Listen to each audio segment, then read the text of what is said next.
We will start the summary of the Unit 4 Adolescence. Reading A. Swami is expelled from school. Okay. Okay sir. जैसा कि आप सभी जानते हैं,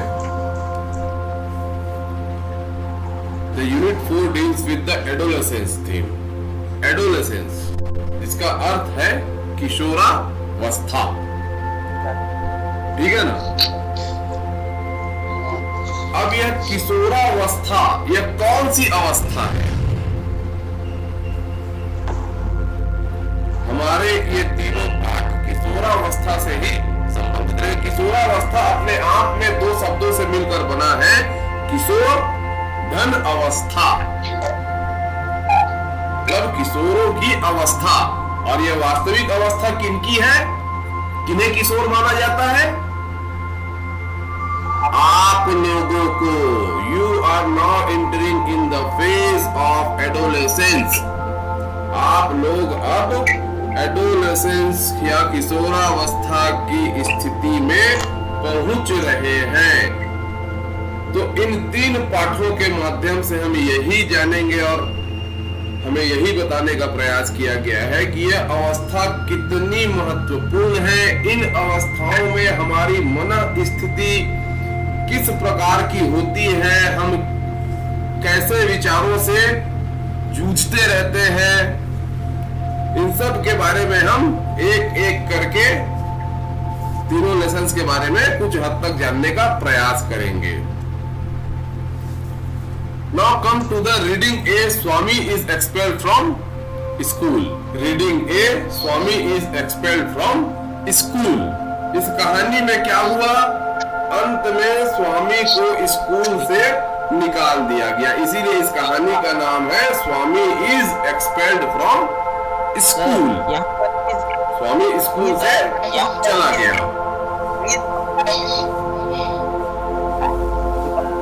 expelled मतलब बाहर कर दिया जाना। ठीक है ना? अब हम आते हैं समरी पे। तो आपने देखा कि हमें जानना है, अब हमें बताया जा रहा है किशोरावस्था। तो अब आप देखिए किशोरावस्था में क्या होता है। आपको इस कहानी को पढ़ने से थोड़ा बहुत समझ में आ जाएगा। किशोरावस्था के आप लोग मुझे कुछ गुण बता सकते हैं? किशोरावस्था में आपके अंदर कौन से परिवर्तन आ रहे होते हैं? आपको खुद भी तो एहसास हो रहा होगा। Yes sir. Yes sir. बताइए। पानी मुंह छाने लगता है। ये तो फिजिकल चेंज है। ये देखिए बहुत से चेंज होते हैं, फिजिकल, मेंटल, सोशल, साइकोलॉजिकल, कई प्रकार के परिवर्तन होते हैं। आप अपने मानसिक परिस्थिति के बारे में कुछ बता सकते हैं मुझे? ये चार चीजें आपके अंदर बहुत सहज रूप से आती हैं।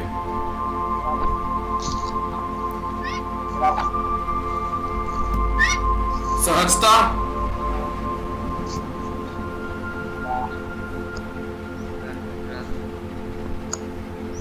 दूसरा, ये चार चीजें आपके अंदर बहुत मात्रा में नजर आती है। सहजता, आप हर चीज के लिए सहज होते हैं। आपके अंदर आवेश पनपने लगता है, आप शरारती होते जाते हैं और सबसे ज्यादा आपके अंदर विद्रोह की भावना पनपने लगती है। आप किसी भी चीज को आसानी से स्वीकार करने को अब तैयार नहीं होते। ये किशोरावस्था की कुछ महत्वपूर्ण परिवर्तन है, महत्वपूर्ण गुण है। किशोरावस्था के यह महत्वपूर्ण गुण है।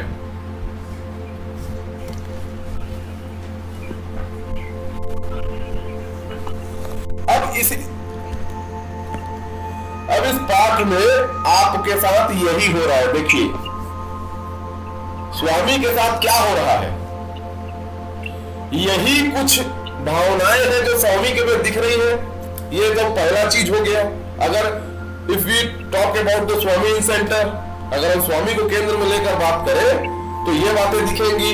If we take a school as a centre, अगर हम विद्यालय की परिस्थिति को केंद्र में लेकर इसके इसके बारे में बात करें, इस पाठ के बारे में बात करें तो क्या दिखता है कि क्या विद्यालय को इस प्रकार का होना चाहिए? क्या एक टीचर को, एक हेडमास्टर को इस प्रकार का होना चाहिए? ये सारे सवाल हमारे अंदर उठेंगे। तो ये किस प्रकार के हैं, सबसे पहले हम उसके बारे में बात कर लेते हैं। शुरुआत कैसे हो रही है? हेडमास्टर जो है वो कक्षा के अंदर किस प्रकार से घुस रहे हैं? एकदम गुस्से में, स्लाइटली फ्लश्ड फेस, एकदम लाल चेहरे के साथ, एंड हार्ड ओमिनियस लुक, और सबको घूरते हुए जैसे खा जाएंगे। और जब शिक्षक इस प्रकार से इंटर करते हैं क्लास में, तो वहां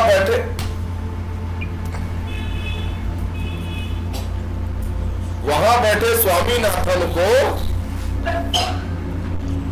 किस प्रकार का भाव आ रहा है? देखिए, जब इस प्रकार से कोई शिक्षक अंदर आया और स्वामीनाथन के मन में कैसा भाव आ रहा है, और यही भाव Swaminathan wished that he had been anywhere but there at that moment. अपने शिक्षक के इस भाव को देखकर स्वामीनाथन के मन में यह इच्छा जागती है कि उसे उस वक्त यहाँ नहीं होना चाहिए था। यह स्वामीनाथन के किस भाव को प्रदर्शित कर रहा है? सहज भाव को। हेलो, तुम लोगों को सुनाई दे रहा है क्या? सब चुपचाप हो गए? सुनाई दे रहा है। हाँ ठीक, हाँ तो हाँ वो बोला करो भाई, हाँ वो बोला करो, ठीक है ना? तो ये स्वामीनाथन किस भाव को प्रदर्शित कर रहा है? उसके सहज भाव को नहीं दिखा रहा है कि भाई नहीं भैया मेरे को स्कूल में नहीं होना चाहिए था, आज तो लग रहा है कि सर आज बहुत ज्यादा भड़कने वाले हैं।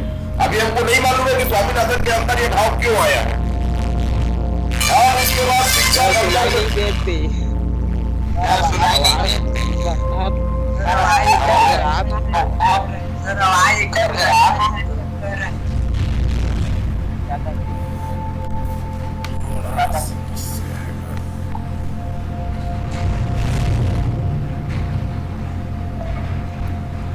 अब आया?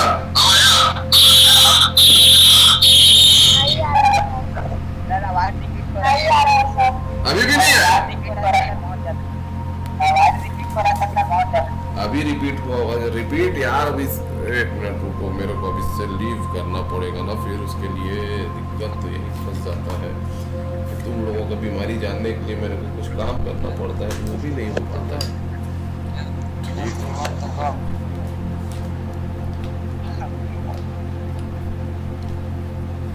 हाँ हेलो, आवाज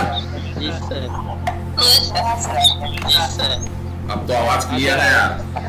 ये एनोटेशन कौन मांग रहा है? एनोटेशन को मत चालू किया तुम।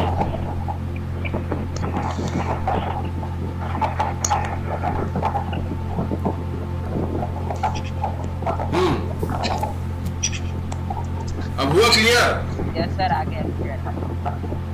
यस सर, आ गया।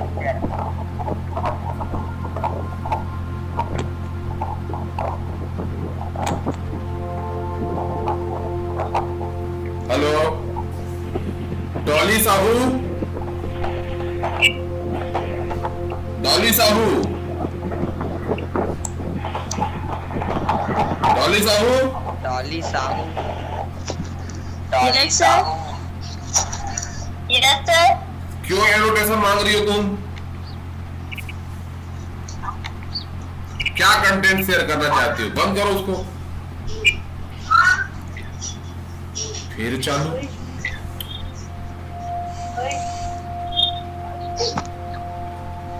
हाँ चलिए, आवाज क्लियर आ रही है?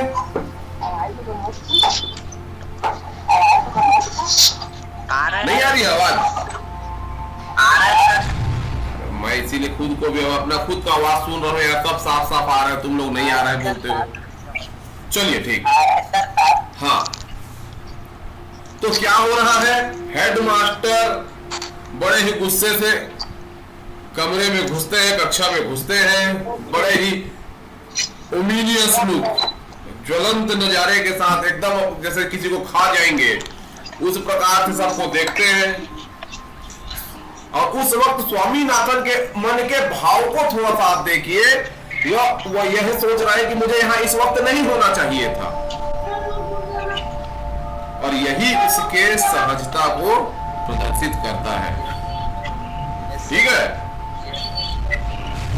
The headmaster surveyed the class for a few minutes, और एक थोड़ी देर के लिए वो पूरे क्लास का सर्वे करते हैं और उसके बाद सबको डांटना शुरू कर देते हैं कि आप लोगों को शर्म नहीं आती, कल जो आप लोगों ने किया उसके बावजूद आप यहाँ आकर बैठ गए हैं। और यहीं पे एक बड़ा ही सुंदर शब्द का प्रयोग किया गया, देखिए, just special honour to them, उन्हें थोड़ा सा सम्मान देते हुए। तो क्या लगता है आपको यहाँ पे सम्मान, यहाँ पे सम्मान नहीं दिया जा रहा है, यहाँ पे व्यंग किया जा रहा है। Read out the names of dozen students. अब वो क्या करते हैं, दर्जनों स्टूडेंट्स का नाम लेते हैं, उसके बाद वो क्या करते हैं, सजा के तौर पे शुरुआत में ही तो वो उन्हें बेंच में खड़ा कर देते हैं, लेकिन यह जो पनिशमेंट है यह भी उनको कम लगती है और वो उनको डेस्क में खड़ा कर देते, नहीं बेंच में मत खड़े हो, अब तुम डेस्क में खड़े हो जाओ। ऐसा कब करते हैं हम? क्योंकि जब शिक्षक यह दिखाना चाहता है कि देखिए यही बच्चे बदमाश हैं, इनको अलग से दिखाने के लिए उसने यह कार्य किया। ठीक। Yes, sir. Swaminathan was among them, और स्वामीनाथन भी among them मतलब किनमें शामिल था? यहाँ पे among them है, किनमें शामिल था? उन सजा प्राप्त करने वाले बच्चों में। कौन शामिल था? स्वामीनाथन भी शामिल था। And felt humiliated। अब यहाँ पे एक और भावना देखिए, यहाँ पे किशोरावस्था की एक और भावना यहाँ पर देखिए, सेल्फ रेस्पेक्ट,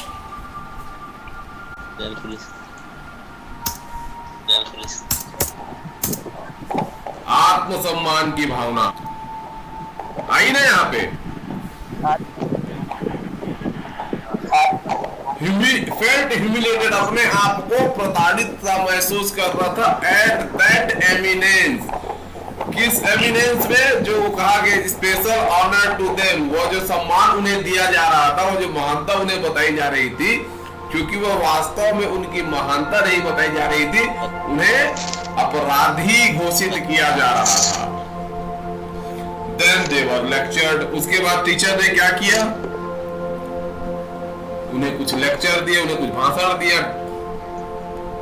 जैसे आपको भाषण दिया जाता है ना, सुधर जाओ नहीं तो क्या होगा, पढ़ने आए हो, इस प्रकार का। वहां पे भी शिक्षक ने, टीचर ने कुछ भाषण दिया होगा, हेडमास्टर ने।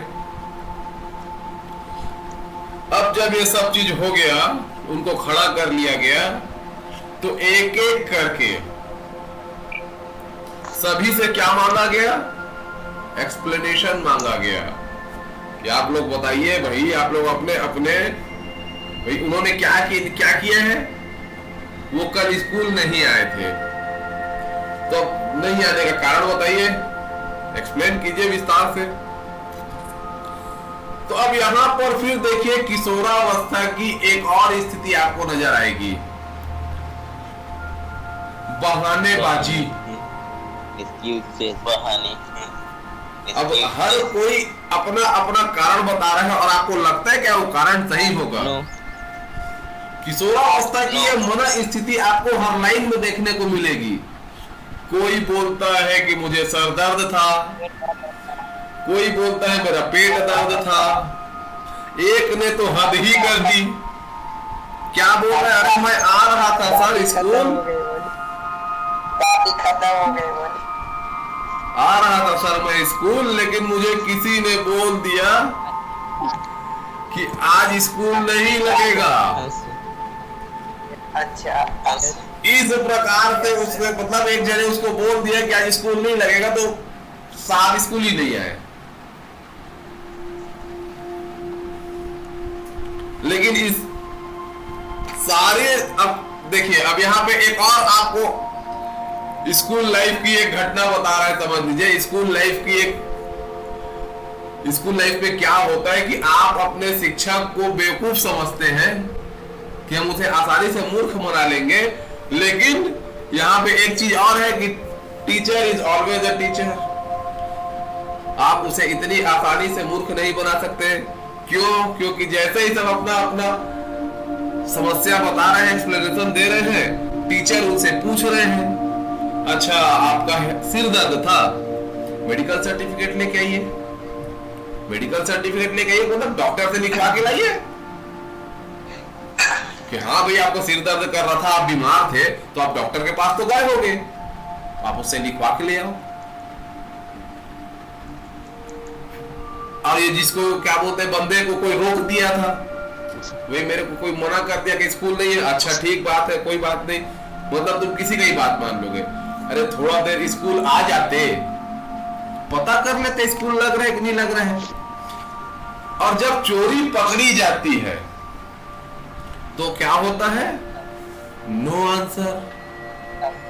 आप अपने तरफ से सब बोलने बताने का प्रयास करते हैं, लेकिन जब आप उसकी चोरी पकड़ी जाती है तो आपके पास उत्तर नहीं होता, आप निरुत्तर हो जाते हैं, है कि नहीं?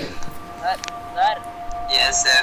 और फिर यहाँ पर वोट पी दिया है तो यहाँ पर है तो वोट क्यों लगा दिया है, तो स्टैटिक वर्ब है तो वोट क्यों लगा है? कहाँ? यहाँ पर शायद there would be no school. ये पूरा जो कहानी है, यहाँ पे वुड जो है पास्ट फॉर्म ऑफ विल है।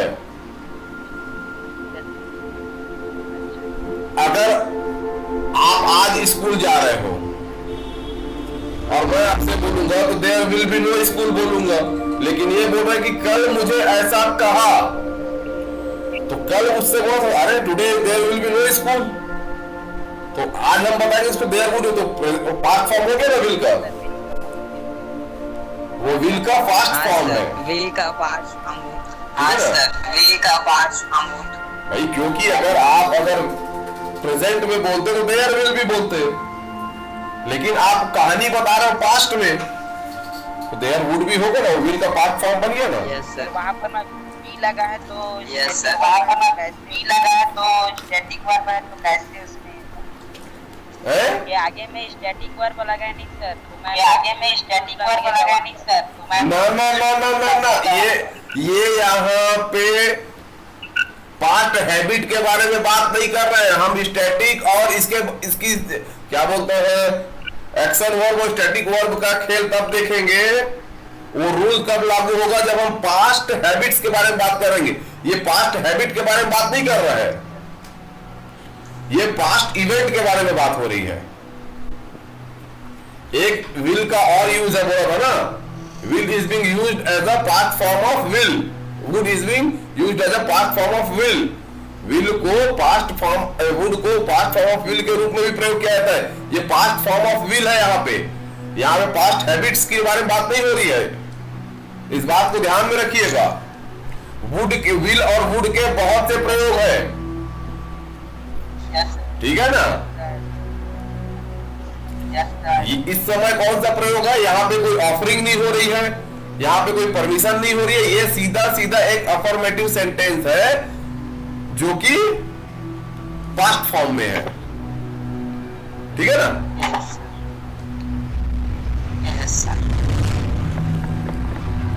और सबसे बड़ी चीज ये इनडायरेक्ट है।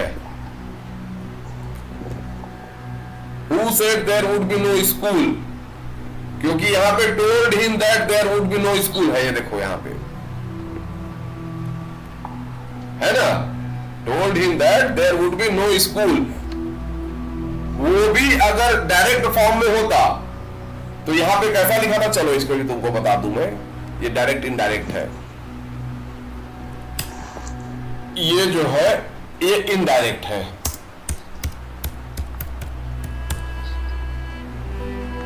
ये डायरेक्ट होता तो कैसा होता, बोलो भैया।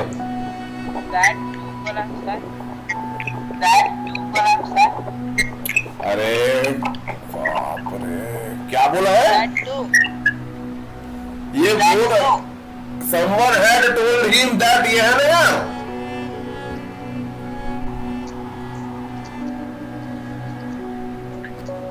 someone had told him that,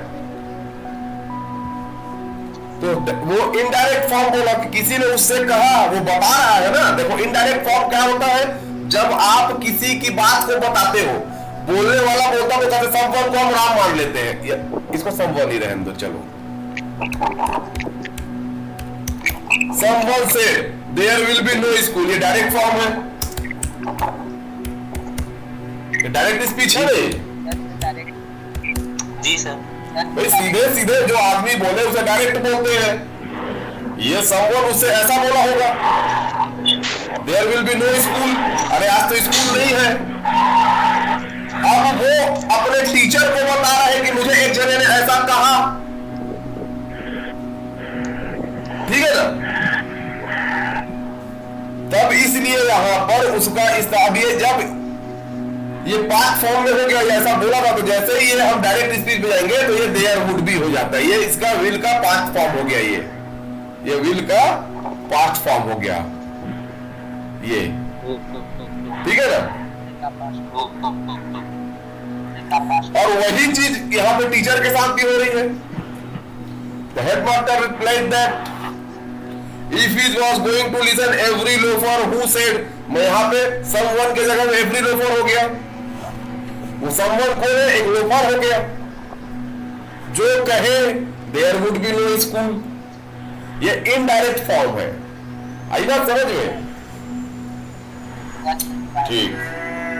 It deserved to be flogged। अब उसको टीचर क्या बोलते हैं कि भैया अगर इस प्रकार से आप सभी आने जाने वाले किसी भी लोफर के बारे में अगर आप बात करोगे, उनकी बात को मानोगे, तो फिर आपको तो मार पड़ेगी, और आपको यहाँ पे आके पता करना चाहिए था। लेकिन फिर वही किशोरावस्था का भाव, जब तक लड़ सकते हैं लड़ेंगे, जवाब नहीं है तो नो आंसर, निरुत्तर होके खड़े हो जाएंगे।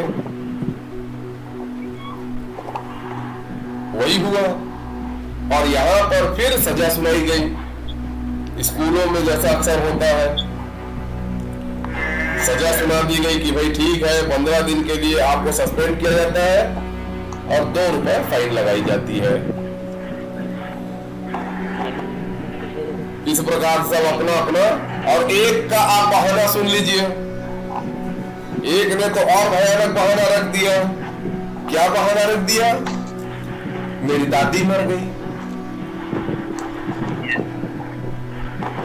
अब खुश यहाँ पे भी सर हार नहीं माने, यहाँ पे भी टीचर हार माने क्या?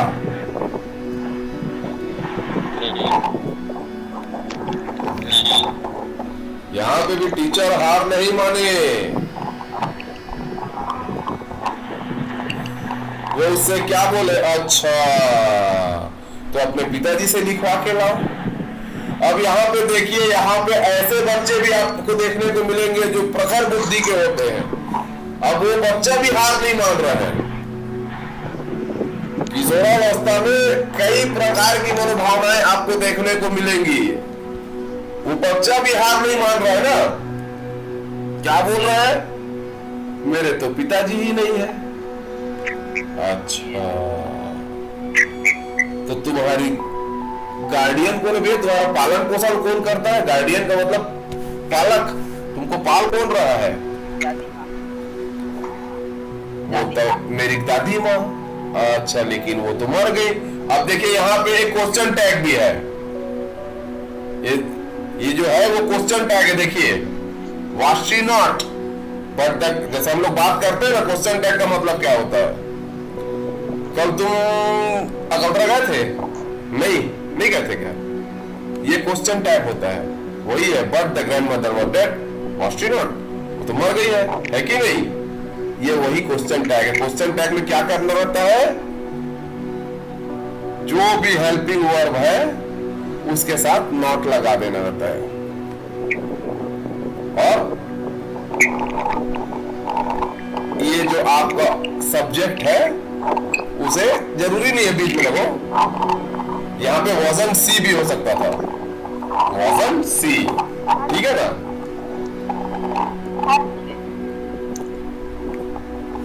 No it was not, it was another grandmother. अब उसकी बुद्धिमानी देखिए। नहीं सर, वो एक दूसरी दादी माँ थी। तो टीचर भी हार नहीं मान रहे हैं। अच्छा, द हेड मास्टर अब वो पूछ रहे हैं, अरे भैया एक आदमी की कितनी दादी माँ हो सकती है? अब यहाँ पे फिर फंस गया बच्चा। क्या बोला? No answer. अब कोई उत्तर नहीं था उसके पास। लेकिन इस बार टीचर भी थोड़ा सा अब पूरी तैयारी में थे कि नहीं इसकी चोरी तो पकड़नी है। अच्छा बोले ठीक है, काम करो, क्या तुम अपने पड़ोसियों से चिट्ठी लिखवा के ला सकते हो? तो बोलते हैं नहीं, वो भी नहीं कर सकता। क्यों? अब फिर वो देखो अपने मौका मिलते ही फिर अपनी चतुराई में आ गया। कौन है? एक बच्चा है ना, मेरा कोई पड़ोसी लिखना पढ़ना नहीं जानता। None of his neighbour could read और राइट। अच्छा, ऐसा क्यों है भाई? बोले वो सब अनपढ़ इलाके में रहते हैं, एलएम स्ट्रीट के। अच्छा, then the grand headmaster offered to send a teacher to his illiterate locality. अब वो क्या बोलते हैं कि भाई मैं तुम्हारे उस इलाके में एक टीचर भेजूंगा जो तुम्हारे पड़ोसियों से पता करके आएगा कि तुम्हारी दादी माँ मरी है कि नहीं।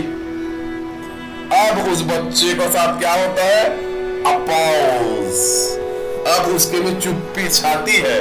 अरे बोले सर तो पीछे पड़ गए, ये तो पूरा जानकारी निकाल के रहेंगे, मतलब मेरा फंसना तो अब बनता है सम पर्सपिरेशन। और अब उसके पसीने छूटने शुरू हो जाते हैं। जैसे उसको देखते हैं कि कोई चोरी पकड़ी जा रही है, अब उसके पसीने छूटने शुरू हो रहे हैं। ठीक। And then the answer that the neighbors could not possibly know anything about. लेकिन फिर भी वो जवाब देता है कि नहीं सर, मेरे नेबर भी कुछ नहीं जानते हैं इसके बारे में। तो बोले क्यों भैया? बोले दादी गांव में मरी है ना, मोहल्ले में थोड़ी मरी है। अब इस चीज से अब टीचर को गुस्सा होता है और इससे बताया गया supreme authority is always a teacher. Teacher के हाथ में पूरी सत्ता है, ये बात यहाँ बताई गई। जब वो देखा कि ये बच्चा हार मानने को तैयार ही नहीं है, तो अंततः उसके साथ क्या किया गया? उसके नकल्स में, उंगली के ऊपर वाली जो हड्डी होती है, वो बताया था ना, ये वाला पोर्शन, नकल्स,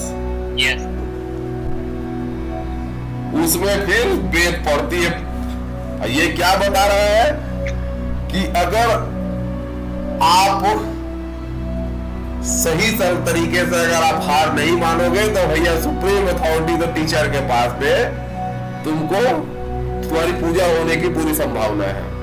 और उसको गली का कुत्ता भी कहते हैं। यहाँ पे थोड़ा सा ये बताया गया है कि टीचर्स की भाषा कभी कभी उटपटांग भी हो जाती है और उसके बाद उसे सजा दी जाती है। ठीक। अब बारी आती है स्वामीनाथन की। और देखिए, मैंने जो उसकी स्पॉन्टिनिटी के बारे में बात की थी, उसकी सहजता के बारे में बात की थी, अब सारी लाइनें उसके सारे चरित्र को बताना शुरू करेंगी। वो क्या करता है? चारों तरफ देखना शुरू करता है कि कोई तो बचा लेता मेरे को, हेल्पलेसली, असहाय रूप से। और उसको क्या दिखता है? उसको सामने में तीसरे बेंच पे बैठा हुआ राजम दिखता है, जो कि उसका मित्र भी है, जो क्या कर रहा है? रेजोल्यूटली लुक्ड अवे, बिल्कुल जानबूझ के इधर उधर देख रहा है। भैया मैं तेरा कोई मदद नहीं कर सकता। He was gazing at the blackboard intently, और वो सामने में रखे ब्लैक बोर्ड को इतना तन्मयता से देख रहा है जैसे उससे बड़ा ईमानदार तो पूरी कक्षा में नहीं है।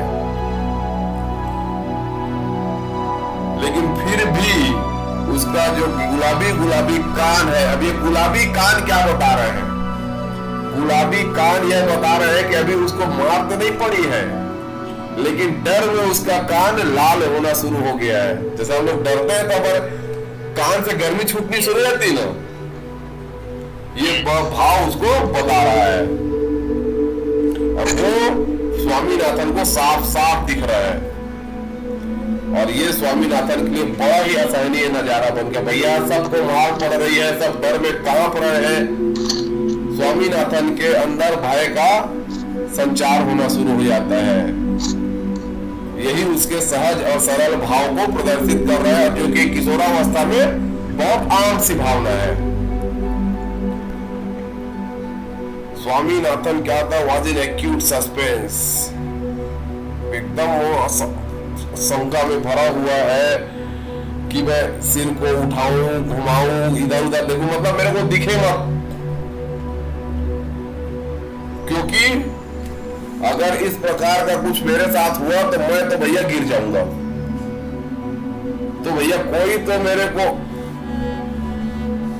इस चीज से बचा ले, और कोई इस ब्लैक बोर्ड को मेरे और इसके कान के बीच में ले आए। इस प्रकार के उसके अंदर में वो सोच रहा है, उसके अंदर की भावना चल रही है। और ये सब सोचने के चक्कर में क्या होता है, उसका ध्यान दूसरी तरफ है, और वो अपने शिक्षक की बात सुन नहीं पाता। और उसी समय शिक्षक की बात जब नहीं सुन पाता तो उसके पीठ में फिर एक बेत पड़ती है, और जैसे ही उसको बेत पड़ती है, उसका जो कपोल चेतना है वो टूटती है, और वो वास्तविकता में आता है। अरे मैं तो स्कूल में हूं।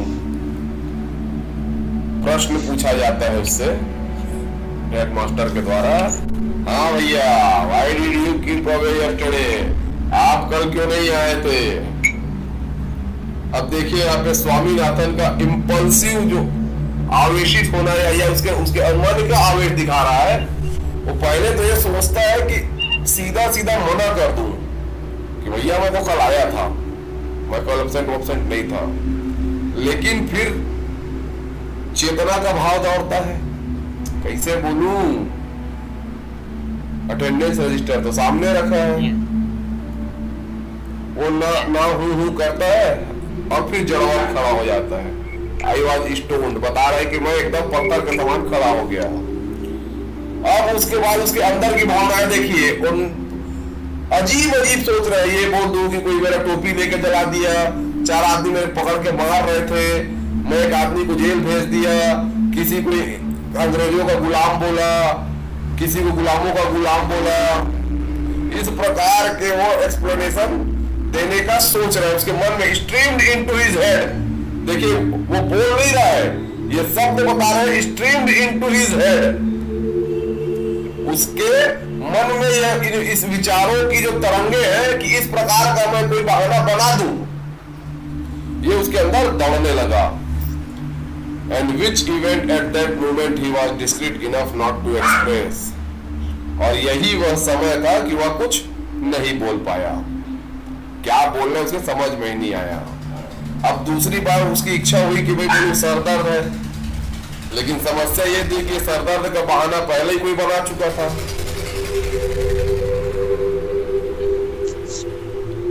ये सब सोचते होता क्या है, उसके टीचर फिर पूछते हैं, भैया मुंह खोलोगे, कुछ बोलोगे, क्योंकि वो तो खाली आंख बंद करके समझ सोच रहा है, ये बोलूं कि वो बोलूं कि वो बोलूं। ठीक, अब जब बहुत देर अब इतना कुछ सोचते टाइम हो जाता है, फिर एक बेत पड़ता है उसके कंधे में। अब स्वामीनाथन अपने हेडमास्टर को घूरने लगता है, स्टेयरिंग एट। और अब ये उसके क्या बता रहा है, ये उसके आवेश को, उसके अंदर होने वाले गुस्से के उमाड़ को बताना शुरू कर रहा है। किशोरावस्था में आप भले कुछ बोलते नहीं है, लेकिन आपको गुस्सा बहुत जल्दी आता है। अब उसके अंदर गुस्से का भाव पैदा होना शुरू हो रहा है। वो रोते रोते अपने कंधे को, जहां पे बेत पड़ी वहां पे मसाज करते करते हेडमास्टर को अब बहुत बुरी तरीके से घूरते रहते हैं। कर तो कुछ नहीं पा रहा होता है, लेकिन घूरते रहता है। और आप लोग के साथ अक्सर ये घटना घटती होगी, 8वीं में भी घटी होगी, 7वीं में भी घटी होगी, क्योंकि किशोरावस्था वहीं से शुरू हो जाती है। जी सर। टीचर कुछ बोल तो नहीं पाते, लेकिन मन में गुस्सा बहुत रहता है। और उस गुस्से को हम किससे निकालते हैं? घूरने से। घूर घूर के देखते हैं, मारी से मोला, हमारी से मुलाओ के पथा लाओ फोड़ दो, नाना प्रकार के विचार मन में आते रहते हैं लेकिन कर कुछ नहीं पाते। तो फिर उसके टीचर बोलते हैं भैया घूरो मत, नहीं तो तुम्हारा आंख निकाल के फेंक दूंगा, तुमको मार डालूंगा। तब उसके मुंह से हकलाते हुए कुछ शब्द निकलते हैं, no no sir I couldn't come, मैं नहीं आ सका सर। अच्छा, लेकिन दिक्कत तो ये थी कि ये भी झूठ था और इसीलिए वो इतना भयानक रूप से डरा हुआ था। Is that so? अच्छा ऐसा बात है, प्यून को बुलाओ। अब स्वामीनाथन के मन में आते प्यून को क्यों बुला रहा है भाई, क्या प्यून मेरे को मारेगा? लेकिन बोले अगर ऐसा होगा तो मैं सबको काट खाऊंगा। अब उसके अंदर क्या आ रहा है, अब उसका गुस्सा बढ़ना से, ठीक है टीचर तक तो समझ में आ गया, फिर सेल्फ रेस्पेक्ट की भावना पैदा हो रही है, लेकिन एक प्यून मारेगा तो ठीक नहीं बनेगा। प्यून आता है, हेडमास्टर पूछते अच्छा ये जो खड़ा है ऊपर में रास्कल मूर्ख व्यक्ति, इसके बारे में तुम कुछ जानते हो?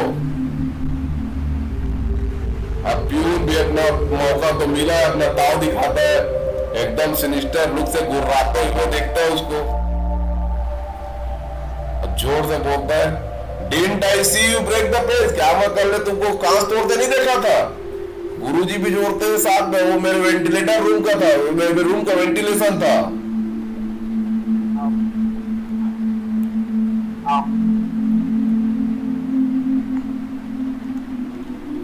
अच्छा अब तो भैया फांदा फंस गया। There was no escape, chance of escape, अब तो बचने का कोई तरीका नहीं बचा था। तो फिर स्वामीनाथन केप्ट स्टेयरिंग फुलिशिंगली, और उसी समय उसको एक और भेद पड़ता है और उसको बोलते हैं, उसको खूब चिल्लाते हैं उसके, That master demanded what the young brigade had to say, वैसे बताओ तुम क्या कहना चाहते हो गुंडे बदमाश टाइप। लेकिन उसके पास तो अब कुछ कहने को नहीं था, क्योंकि ये बात सच थी। और किशोरावस्था की यह एक सबसे बड़ी खासियत है कि जब आप गलती किए होते हो तो आप जवाब देना पसंद नहीं करते।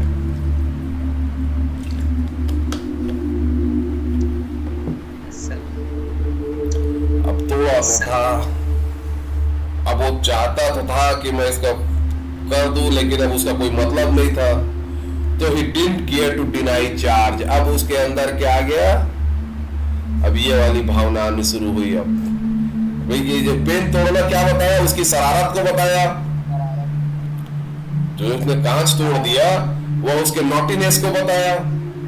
अब उसके अंदर विद्रोह की भावना पनपना शुरू हो गई कि भाई अब मना करने से कोई मतलब तो है नहीं। अब उसी समय उसको एक और पेज जब पढ़ता है तो उसकी विद्रोह की भावना और उबलना शुरू होती है। He ejaculated, एकदम से तिल मिलाते हुए उबल कर बोलता है मारो मत सर, अब मेरे को दर्द हो रहा है। अब लेकिन भैया सर तो टीचर है। अच्छा 4 में भाऊ,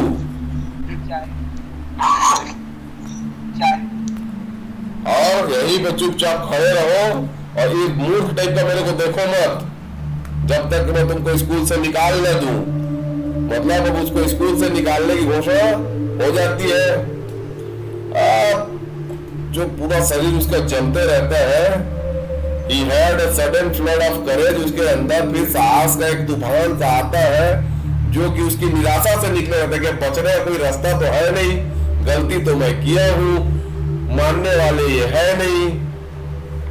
अब वो आँख को पोंछता है और उसके विद्रोह की भावना पूरा फूट कर बाहर आ जाती है और बोलता है भाड़ में जाए तुम्हारा school, I don't care for that dirty school, और वहां से निकल जाता है।